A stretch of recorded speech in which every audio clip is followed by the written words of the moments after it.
داداش ولی چه تحلیلی شده حالا پینبارم زده و میره بالا 100%. آره قشنگ مشتی میره بالا. بچه‌ها این که میریزه. آره این که میریزه. بیا برو بابا. بدو این که نظر من بود. پشیمون میشینا.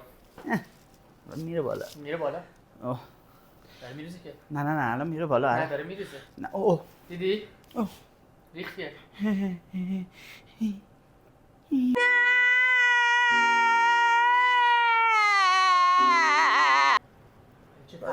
نه اصلا تحلیل قبلی حالا استاپ هم جزئیاته این ولی میریزه هر تریدی استاپی میخوره این میریزه ولی اصلا پینبال برگشتی ترن بچه‌ها این دیگه واقعا میره بالا چجوری میگی میره بالا یه پولو مفوزه بیا پولو بینم بابا بودو فرق بودو مثل قبلی پشیمون میشیدا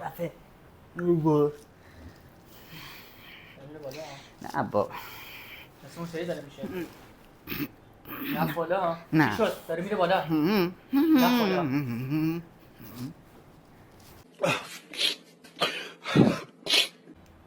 چی ولی امیر مهدی تحلیلگر موافقم باهات ولی این میریزه اینم میریزه به نظرم بیاد میگه میریزه من تایید داده اصلا میریزه اومد بچه‌ها میره بالا.